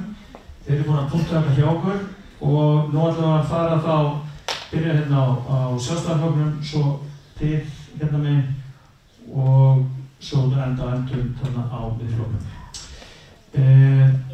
Já. Hérna, Rakel, þú talar um aðstöðu fimleikana. Ég man nú ekki eftir þessum tekningum þarna en allavega þegar við fórum í það að gera annað íþróttahús þá töldum við líklega að aðstaða fimleikana yrði betri, svo sem ekki fullkominn, en ég held að við getum nýtt það betur þannig að fólk þyrfti ekki að gera niður tilbæðir, þannig að ég hafði trú á því að íþróttahúsi geti Myndi annað þeirri eftirspurn? Að taka alla eða... Já, taktu bara, þeir eru bara að koma þetta niður, það er bara, ég veit það. Leifur, hvað við gera, ef þú lest síðasta hrögnið, þá nefndi ég það að golfið er orðið mjög stórt og mikið fjölskyldssport í Grindavík. Konum fjölgaði úr 30 í 90 á síðustu 2 árum. Þannig að það er mikil og golfvöllurinn er orðinn svona á góður íslensku brand á Íslandi, góður völlur. Og þetta er ferðamannastaður og þetta tælir til Grindavík, þannig að við munum horfa til frekari uppbyggingar á golfvallarsvæðinu.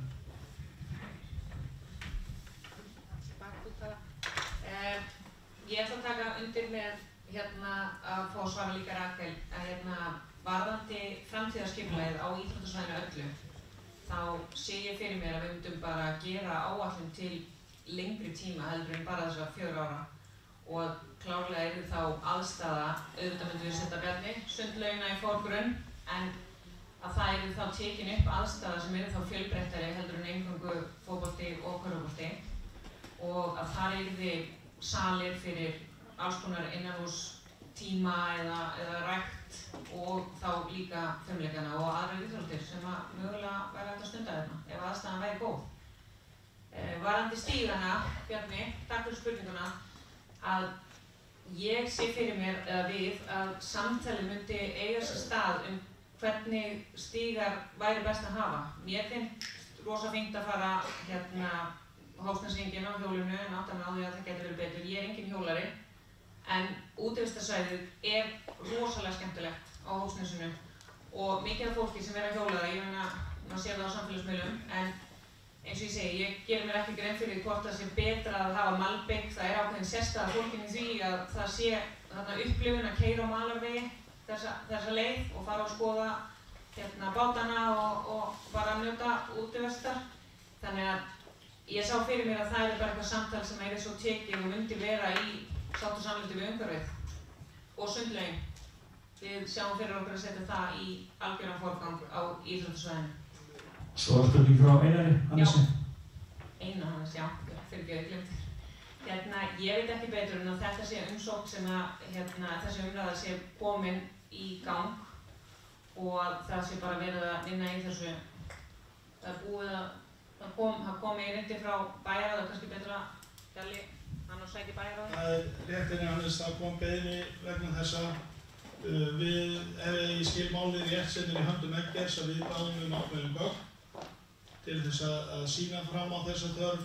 Ég gerir mig grein fyrir öðrum sveitarfélögum fengum menn styrk, töpu úr rekstri sínum, einhverjum háklím og slíku, en málið er enn í vinnslu en ég gerir ráð fyrir það að tekið tillit til flestra þátta í því. Takk fyrir það, Þóra Franzson. Já, ég ætla að svara Rakel og Bjarna allavega, ég ætla að láta Sverri gólfið. Akkurát. En já, Rakel, takk fyrir spurninguna. Við viljum auka framboð fyrir fjölbreyttar greinar og það er í þessari framtíðarsýn, þá er gert ráð fyrir aðstöðu fyrir fimleika en mér finnst algjörlega ótækt að bíða eftir því, þannig að ég held við verðum að leggjast á það að reyna að finna lausn á því vandamáli. En Bjarni, ég tek undir með þér varðandi sundlaugina. Ég er móðir sundþjálfara og mér finnst þetta algjörlega óboðlegar aðstæður og svo sannarlega hefur við átt að vera farin í þetta töluvert fyrr en þetta verður forgangsverkefni hjá okkur og ég tek undir með Birgitu varðandi þetta samtal. Þið eigið að segja okkur hvað getum við gert fyrir ykkur íbúana og ykkur notendur. Þannig að samtali kemur þar sterkt inn. Það var Einar. Varðandi þennan styrk þá finnst mér mikilvægt og þetta er greinilega komið inn á borð en já, mikilvægt að skoða það og ekki spurning að leggja leið því gerum við grein fyrir því að tapið er mikið. Þú að taka bólu? Já, þetta var að taka bólu en eins og Hjalli sagði mikil fjölgun. Ég var svo langsam að vera formaður síðustu 2 ár og gjaldkeri þar undan þannig að ég sé svona mestu hliðar af þeirri íþrótta skuldir og annað, en varðandi gólfið, þá gólf ekki bara sumaríþrótt, þetta heilsársíþrótt. Þetta íþrótt sem við getum saman fjölskylduna. Maður sér það afar og spila með barnabörnunum og við sáum hjón og það margt að vera. Þannig klárlega mun ég náttúrulega styðja þau mál sem koma upp á okkar borð að halda áfram að byggja upp þessa frábæru íþrótt ásamt öðrum íþróttum eins og rafíþróttir og borðtennis. Það er mjög vinsælt meðan erlendu fólki okkar, það sem sækir það til Hafnarfjarðar til að geta stundað þetta. Þannig að það mörg komin að líta þegar við horfum á svona uppbygging íþróttasvæðisins og þarfir íbúa. En með það leiðiljósi að hlusta á raddir þá getum við áfram smíðið. Takk fyrir þetta. Þið fyrir með Rödd Dungafoss. Já, takk fyrir spurningarna. Það er náttúrulega verið að deiliskipuleggja íþróttasvæðið heilt og við þurfum bara að horfa til framtíðar og finna lausnir á þessu bæði með því að auka samráð við UMFG og deildina sjálfar. Við erum ekki sérfræðingar í þessum íþróttum, þannig að við þurfum svolítið að vera með samtal milli bæði deildarinnar og bæjarstjórnar. Varðandi gólfið, þá í skipulagsnefnd verið og samþykkja að keyra efni úr Hlíðargarðinu til þess að bæta æfingasvæði og hugmyndin ekki að færa neðri hólunar upp og við viljum að sjálfsögðu bara styrkja gólfið henni í Grindavík. Varðandi stígana þá viljum við bara halda áfram og við þurfum bara að finna lausnir á þessu saman og hvað hendar bæði umhverfinu og þeim sem að notendum stígana. En við viljum halda áfram að gera fleiri stíga, hjólustíga og göngustíga í Grindavíkurbæ. Og við viljum að sundlaugin verði sett í forgang. En við ætlum ekki að lofa því að henni verði riggað upp á 4 árum.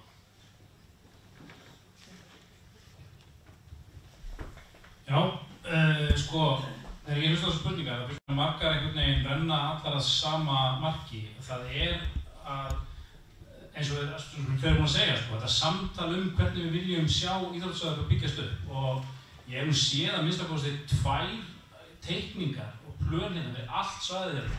Það er búið að teikna alls konar sali og ganga og klefa og íbúðir og gjafavöru, verslanir og veit ekki hvað. Og bara búið að teikna allt svæðið upp, en svo stoppar þetta alltaf að því að menn vilja fá hlutina strax. Ég skil það alveg. Ég meina, auðvitað vill maður bæta sína aðstöðu.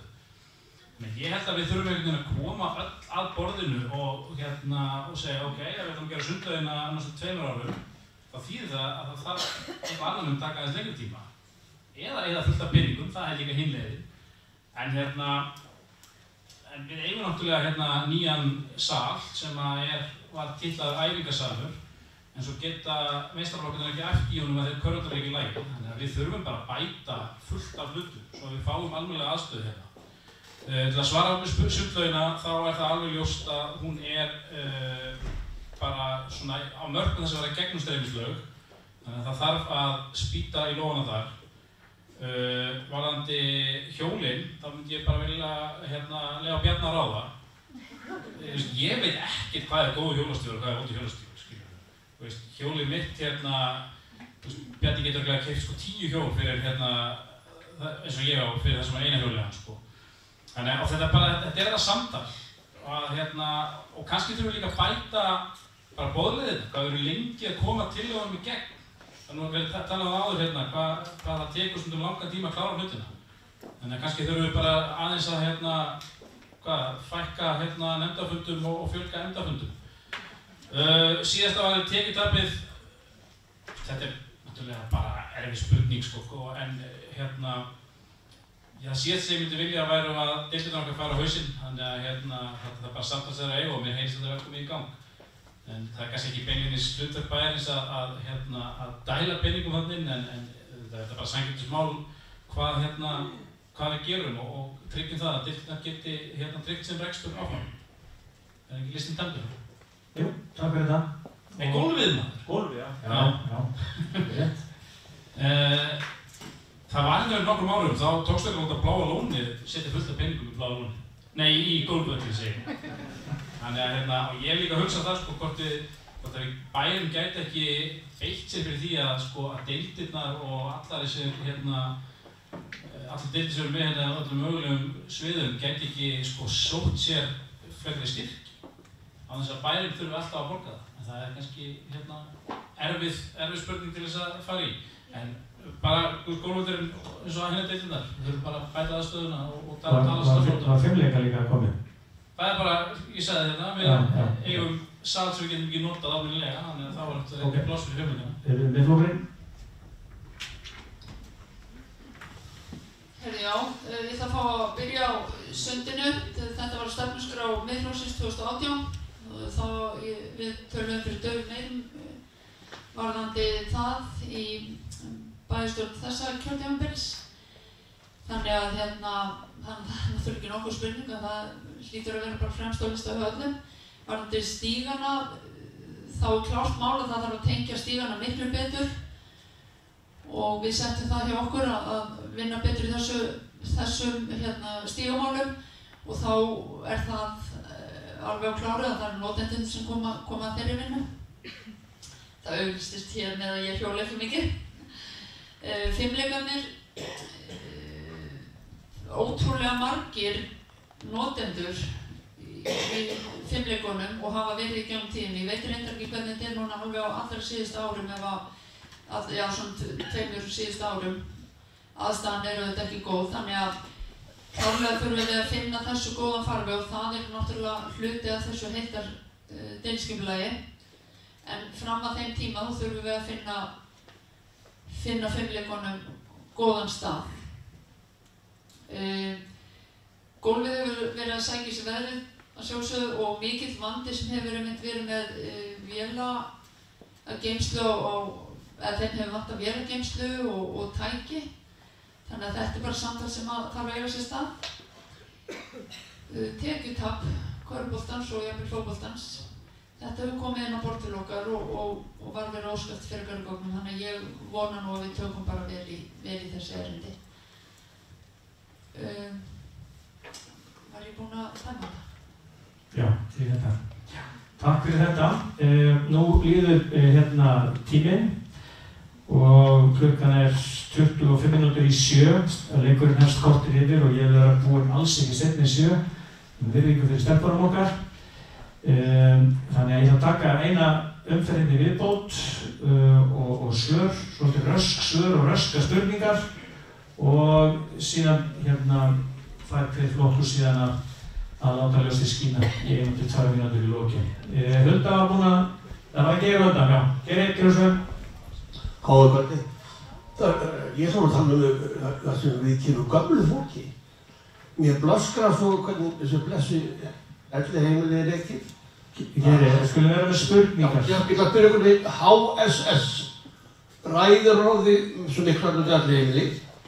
Það matur keyrður Keflavík að því við kunnum ekki andrónið á og fólki bara étið þetta og haldið í kájöð.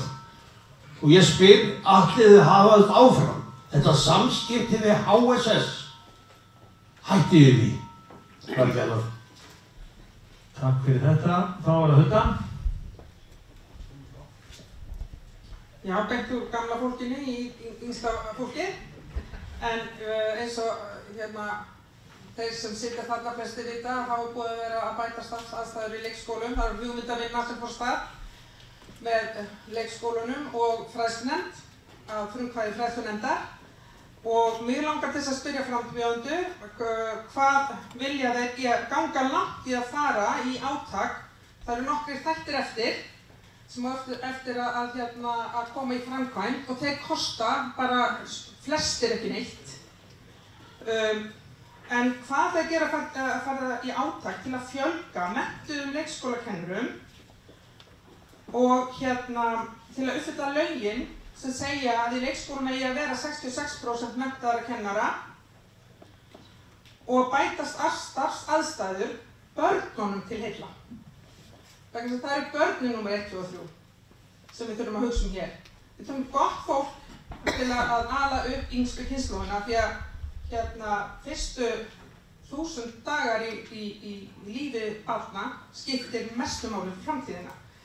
En síðan, það virðist vera einhver tregða í að samþykkja þarna nokkra þætti og ég beini spurningunum til allra.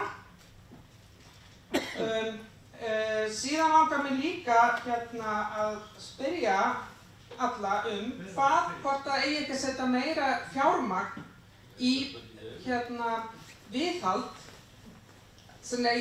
í ræktun, að rækta hér upp. Það er búið að setja hérna niður 100 trjáa og svo er þetta bara látið vera. Það þarf að koma inn í áhaldahúsið, eða þetta heitir vist eitthvað annað, svona gamaldags. Já, það er svolítið kjartinu Já, þarna þarf fjármagn, hvað ætlaði að gera í því?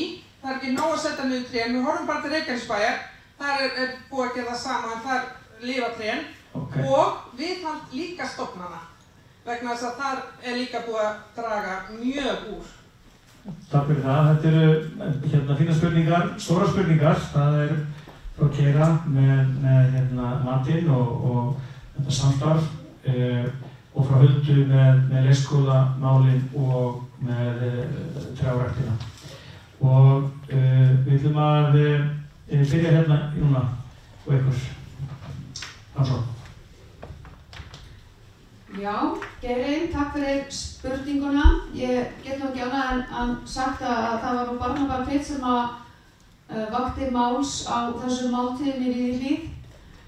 Þetta er náttúrulega flókið stundum þetta samspil á milli HSS og sveitafélaga.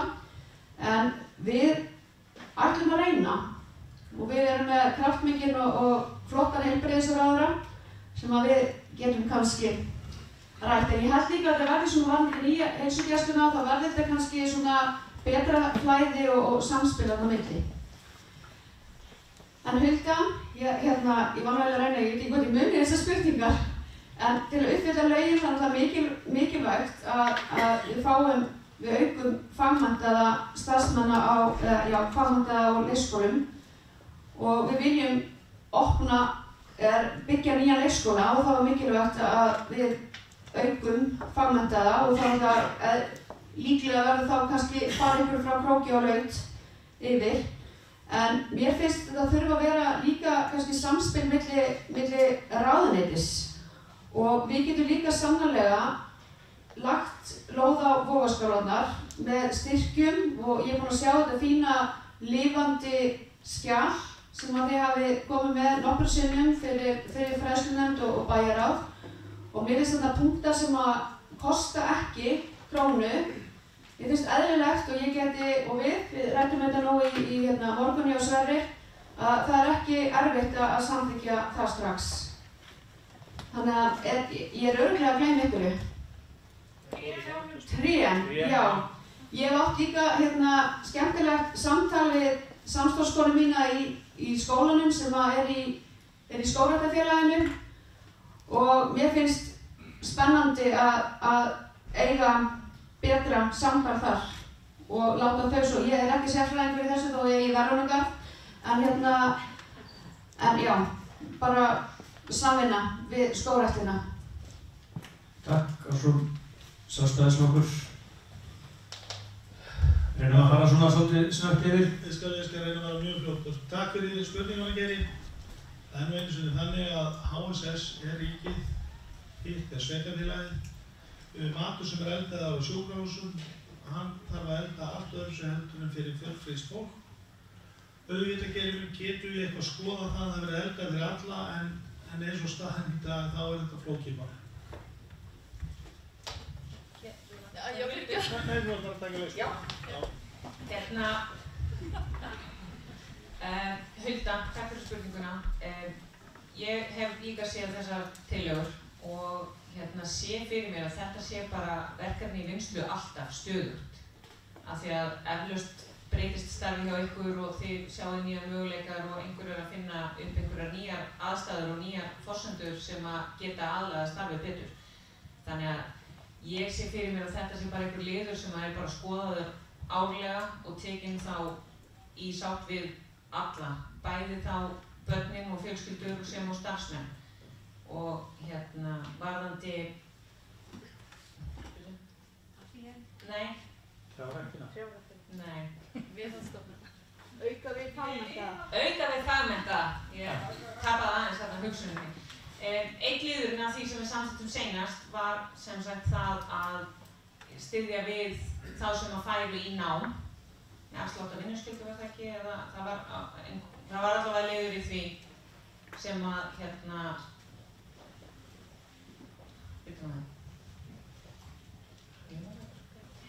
það var einn liður í því sem sagt að þessum tillögum sem við samþykktum snýri að því að reyna að styðja við þá sem að væri að fara í nám og það voru einhverjir sem ætluðu að fara sér í nám í leikskólafræðum en síðan er ég að slá saman með starfsmannastefnu Grindavíkurbæjar með endurmenntunina fyrirgefðu. Það er það sem er að slá, það sem er gefinn afsláttur á vinnuskyldu, afsakið það.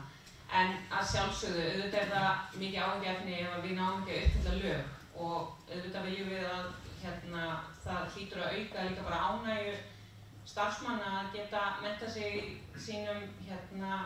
í starfinu sínu og geta þróast í starfi. En ég tek undir með Ásrúnu að þetta er að sjálfsögðu líka samtal sem þarf að eiga sér stað í ráðuneytinu og bara að menntamálaráðuneytið sé betur undirbúin undir það hvernig þeir alltaf skilgreina fyrsta menntastigið eins og þeir hafa gert.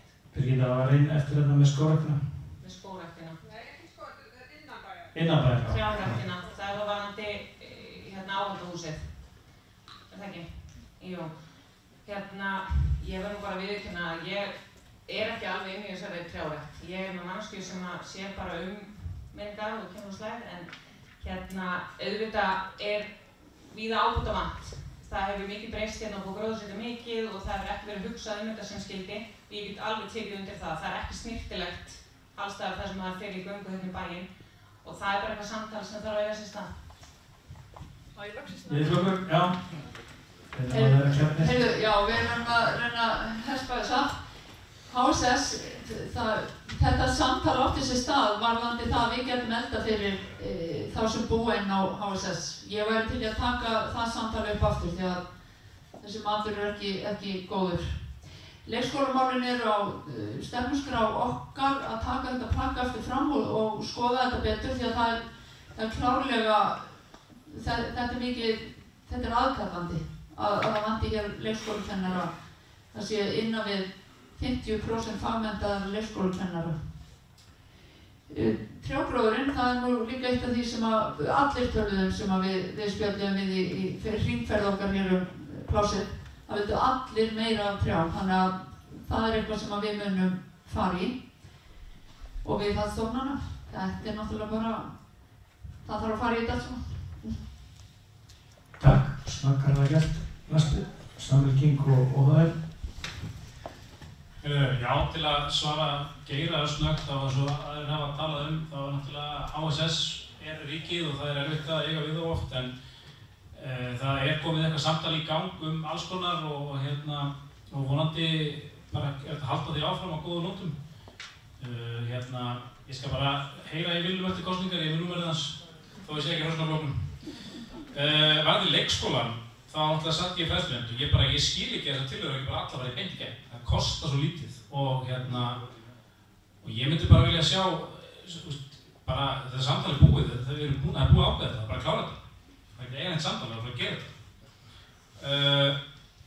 Og varðandi þessi ágættu tré okkar hér og þar eins og rétti á húsinu mínu, þetta er bara skandall hvernig við hugsaðum þetta og það er kannski bara það álagi á þjónustumiðstöðuna og við þurfum bara einhvern veginn að forgangsraða kannski aðeins öðruvísi og jafnvel kannski þurfum við bara hreinlega að bæta við.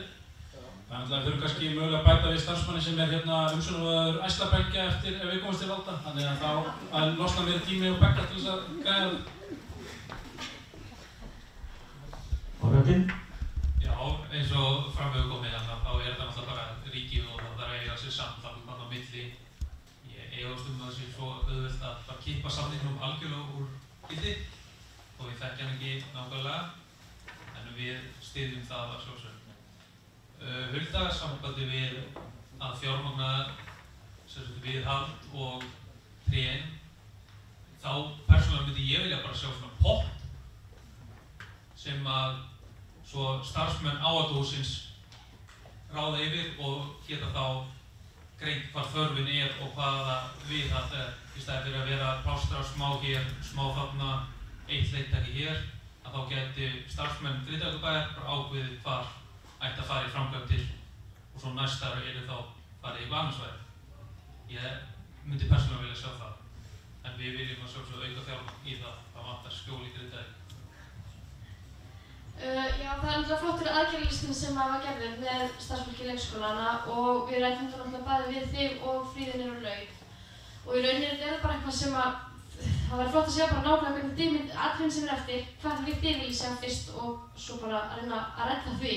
Eins og við segjum, þetta er ekki mörg og flókið mál, sko. Við höfum stutt eitthvað við námsmenn í leikskólakennslu hjá leikskólanum en ég veit að kerfið hjá HÍ núna eftir að breyttu fjarnáminu hefur reynst erfitt inn á leikskólanum og það er eitthvað ekki sem við getum breytt en það þarf greinilega eitthvað að skoða þetta og reyna að finna eitthvað betri lausnir þegar kemur að þessu námi. Takk fyrir þetta. Ég er búinn að loka fyrir fyrirspurnaskrá og við ætlum að vinda okkur í lokaorðin. Ég myndi svona segja að rauði þráðurinn í því sem við komum fram með svona samtal og því miður ég bara að loka mældaskráni, við ætlum að klára þetta núna fyrir 7 og við ætlum að byrja þá öðru röð frá það í byrjun og við byrjum á Sjálfstæðisflokknum, svo er Miðflokkur, Samfylking, Rauða Ungaflokksins og endum á Framsókn. Sjálfstæðisflokkur í lokaorðin, gjörðu svo vel.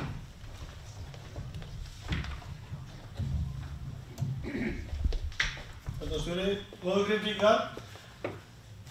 Við göngum til kosninga á laugardaginn.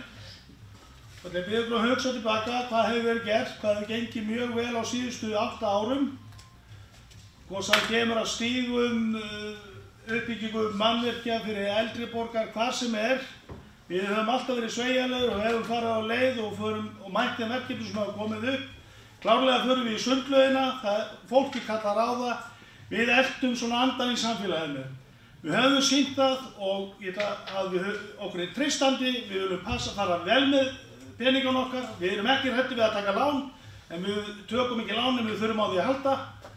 Og ég minna á það til að klára því verkefni sem við eigum, sem er uppbyggingin við Víðihlíð, að við eigum bakland inn á Alþingi og við ætlum að þrýsta á það, við ætlum að fjölga hjúkrunarrýmum og við hræðumst ekkert að leiða það stjórnarsamstarf hér að vera í meirihluta, við erum vanir að taka ábyrgð og við treystum okkur fullkomlega til að leiða slíkt starf og klára þau verkefni sem þarf. Það kom alltaf ný og ný verkefni á leiðinni og við glímuðum þau þegar þau koma.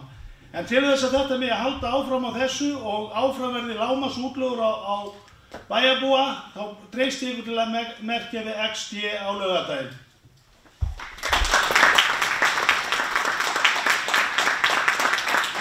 Takk fyrir þetta, þá er það Miðflokkurinn.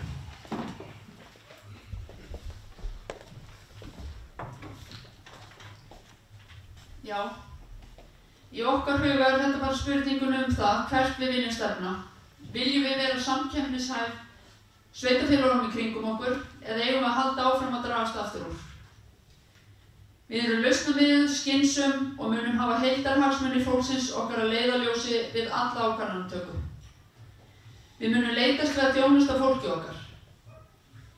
Við munum aldrei geta gert öllum til hæfis, við munum pottþétt gera einhver mistök, en ég lofa ykkur hér og nú að við munum ekki hækka laun okkar á kjörtímabilinu umfram hefðbundna vísitöluhækkanir, félagsaðstæða eldri borgara mun rísa og við munum vaxa og dafna á skynsaman og ábyrgan hátt. Kæru Grindvíkingar, á laugardaginn munið þið ganga til kosninga og gefa flokkum og fulltrúum þeirra umboð ykkar til að fara með valdið næstu 4 árin. Þessi fulltrúar munið taka ákvarðanir sem skiptar máli fyrir ykkur. Því er mikilvægt að þið velji ykkur leiðtoga sem þið treysti best til þess að fara með þetta vald og þá ábyrgð sem valdin fylgir. Setjið X við hann.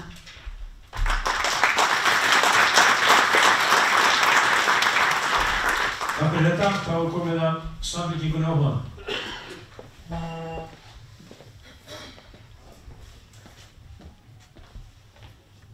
Já, góðu gestir, Grindvíkingar og mögulega aðrir sem ekki.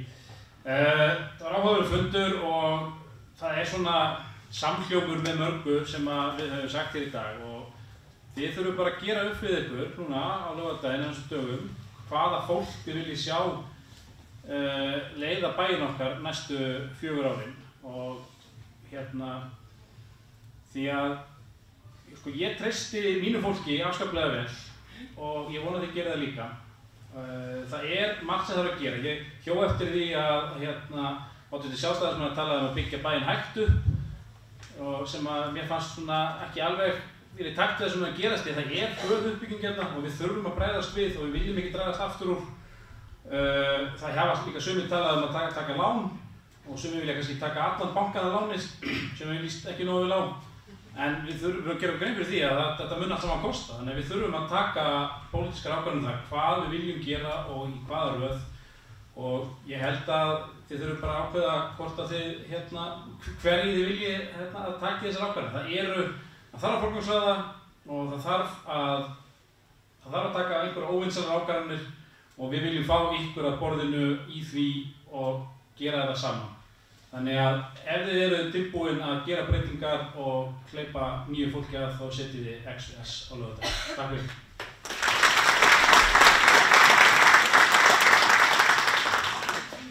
Takk hérlega, þá það rödd unga fólksins.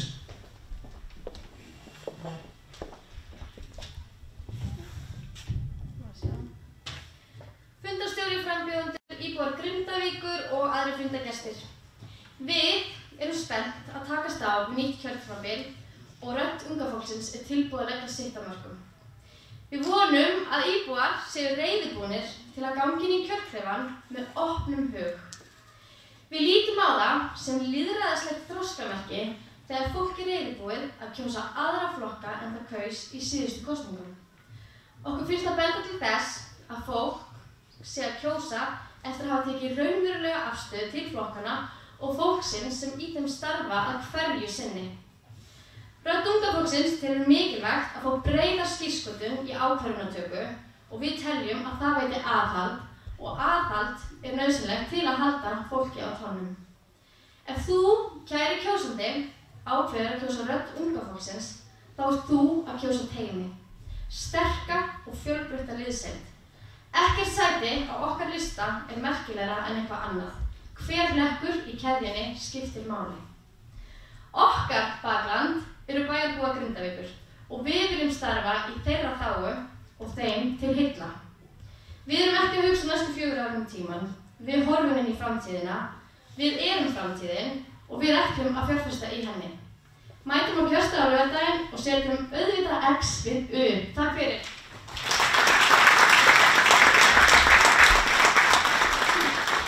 Takk hérlega og þá það síðasti næst Framsókn. Kæru íbúar, eins og ég fór yfir í fyrri ræðu minni þá leggjum við mikla áherslu á bætt velferðarmál barna. En við leggjum einnig áherslu á velferð eldri borgara. Í þeim málefnum leggjum við áherslu á að félagsaðstaða fyrir eldri borgara verði byggð við Víðihlíð, að halda áfram samstarfi við Janus til að efla lýðheilsu og að móta tómstundastefnu því félagsstarf mikilvægt lýðheilsumál. Við höfum heyrt gagnrýni á að Framsókn tali að fjárfesta í þjónustu og fólki en á sama tíma sé verið að lofa miklum framkvæmdum. Það rétt. Við viljum nýja sundlaug með fjölskylduvænu útisvæði, við viljum nýtt gervigras á knattspyrnusvæðið og hópið, við viljum nýja leikskóla og hefja uppbyggingu á næsta áfanga í hópskóla svo dæmi séu tekin. En þá gott að hafa í huga að tilgangur sveitarfélaga að þjónusta fólk og til þess að þjónusta börnin okkur og aðra íbúa þá viljum við hafa gott íþróttasvæði, nægt húsnæði fyrir börn í leik- og grunnskólum, góða aðstöðu fyrir eldri borgara og góða aðstöðu fyrir starfsfólkið okkar. Allt mun þetta tryggja betri þjónustu til þín og annarra bæjarbúar. Og spurt hvernig verður þetta fjármagnað? Grindavík fjárhagslega vel statt sveitarfélag með nánast engin lán. Og núna sveitarfélagið stækkað hratt og mikilvægt að bregðast við áður en þjónustan verður óásættanleg. Við viljum skoða og teljum það jafnvel skynsamlegt að taka lán til að standa undir þessum framkvæmdum því annars mun taka 10 ára að safna fyrir þeim og við höldum áfram kostnaðarsömum bútasömum. Með nýjum hverfum munu koma nýjir útvarpsgreiðendur til Grindavíkur og auknir fasteignaskattar sem átti að standa undir þessum lánagreiðslum. Það þekkja það allir sem reka fyrirtæki og heimili að á einhverjum tímapunkti skynsamlegt að taka lán og sá tímapunktur kannski núna. Skynsamur rekstur ekki það sama og engin lántaka. Skynsamur rekstur að fjárfesta skynsamlega í uppbyggingu sveitarfélagsins svo innviðir vaxi samhliða fjölgun íbúa. Ég óska eftir ykkar stuðningi að starfa í bæjarstjórn, en það að starfa í stjórn, hver sú sem hún ábyrgð sem okkur falin vegna þess að fólk treystir okkur til góðra verka. Að vera kosin af fólkinu okkar þýðir að við störfum fyrir það. Ég tel það brýnt að bæjarstjórn starfi í samvinnu við íbúa samfélagsins. Setjum X við B á kjördag. Takk fyrir. Takk fyrir það fyrir. Takk ykkur kærlega fyrir að koma og segja svona frá eitthvað stefnumálum. Takk kærlega fyrir komuna og fyrir mjög málefnalegan og góðan fund og beinskeyttar spurningar. Nýtið kosningar eftir laugardaginn segir þessum fundi slitið. Takk fyrir.